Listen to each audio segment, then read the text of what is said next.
Ladies and gentlemen, family and friends, scholars and dignitaries, welcome to another episode. Welcome to my world.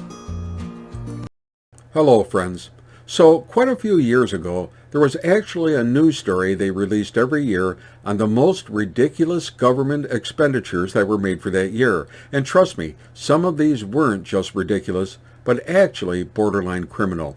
The one I still remember from quite a few years ago was a grant made to a research facility to show that goldfish could become alcoholic. And I can't imagine how many hundreds of thousands of dollars went to fund this ridiculous research. I remember a multi-million-dollar Olympic-style swimming pool built at an Air Force base that was designated to close the very next year. And yes, the base did close as projected, and the swimming pool, which was completed, fell into total disrepair the following year. What a waste of money. And I remember millions spent on a state-of-the-art carbon-neutral incinerator that never worked. It seems like governments don't hold back when it comes to spending taxpayers' money in the most outrageous ways. So before we look at some of the more recent government grants, I want you to remember that above all else, the government must demonstrate a reasonable and prudent use of tax dollars. They have a fiduciary responsibility.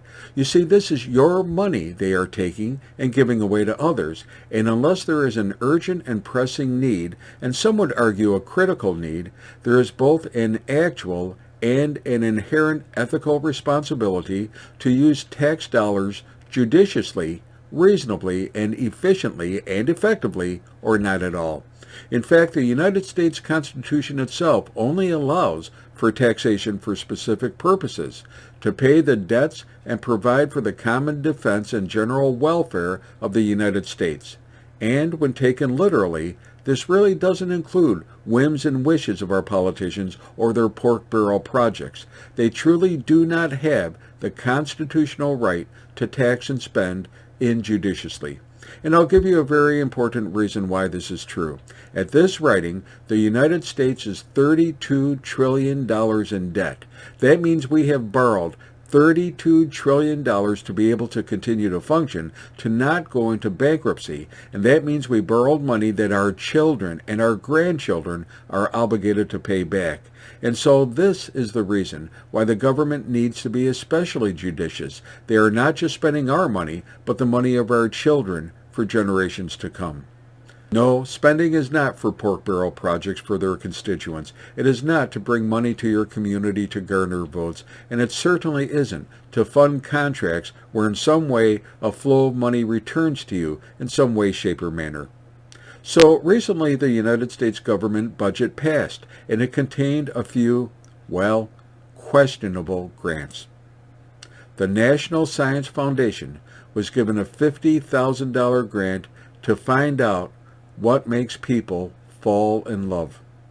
The Science Foundation spent $1 million to do research to see if taking a selfie makes you happy. The Science Foundation did a study on the mating calls of Panamanian frogs, specifically to see if country frogs have a different mating call than city frogs, and that cost taxpayers about $1 million. They paid $2 million to see if the person in front of you sneezes on the food in a cafeteria, if you are more or less likely to take that food. They funded a study for $750,000 to see if Japanese quail on cocaine are more or less promiscuous than quail not on drugs. Other examples of wasteful government spending uncovered through the Waste Report include $8 million spent by the Department of Veteran Affairs to purchase solar panels that were never used, and $28 million spent on heavy equipment that was left by the Department of Defense in Afghanistan. The government spent $27 million to teach Moroccan people how to create pottery. They spent $3 million to teach Chinese prostitutes to drink responsibly. They spent $600,000 to study why chimps throw their poo. And yes, the National Science Foundation funded $118,000 to see if Thanos could actually snap his fingers wearing the Infinity Gauntlet. Just over the past year, investigators found over $1.8 billion in wasteful spending on frivolous projects. This level of spending, which equates to nearly $35 million per week, matches the tax liability of approximately 250,000 average American taxpayers. So I don't know the context of how the president answers this. What I will say is I've talked to the president a lot about spending priorities. This president's made clear, you heard in my topper, there is spending we like not to talk about. There is spending we like not to talk about. There is spending we like not to talk about. Now, I'm not saying that there aren't needs, real and critical needs in our country, but folks, our money is a very precious commodity, and again, government has no right to take it and to spend it without any real and significant cause. Hey, be safe, be well, and may God bless you and your family.